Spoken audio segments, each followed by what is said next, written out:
Phone വിളി പറഞ്ഞ ഇപ്പോൾ നേരത്തെയും ഇതൊക്കെ ഉണ്ട്, എന്നാൽ അതിനൊരു ലിമിറ്റ് ഉണ്ടായിരുന്നു. നമ്മളെ ഡയറക്റ്റ് കട അറിഞ്ഞ് അങ്ങനെ ആ ഒരു സോഷ്യൽ മീഡിയ എന്ന് പറയുമ്പോൾ അങ്ങനെ അല്ലല്ലോ, ലോകം മുഴുവൻ അങ്ങ് സ്പ്രെഡ് ആവില്ല, അങ്ങനെ ആവുക.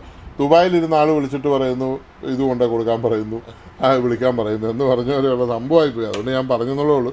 സാറിൻ്റെ വീട് ഇവിടെ ചങ്ങനാശ്ശേരിയോ?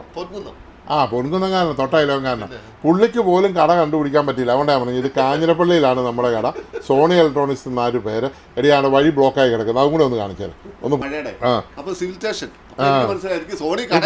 പുറത്തിറങ്ങിപ്പോ സോണി കട ഇവിടെ ഉണ്ടെന്നറിയാം, പക്ഷെ ഇവിടെ സംഭവം നടക്കുന്നതെന്ന് അറിയണ്ടേ.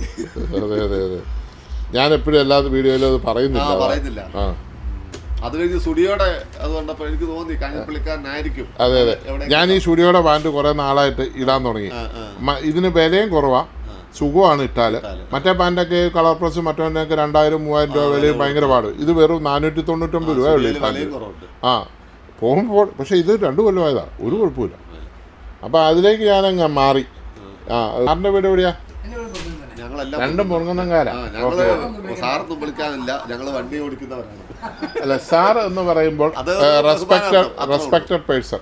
അത് നമ്മൾ ഒരാളോട് സംസാരിക്കുമ്പോൾ നമ്മൾ അവർക്കൊരു ബഹുമാനം കൊടുത്ത് സംസാരിച്ചെങ്കിൽ മാത്രമേ തിരിച്ച് നമുക്ക് ബഹുമാനം കിട്ടുള്ളൂ.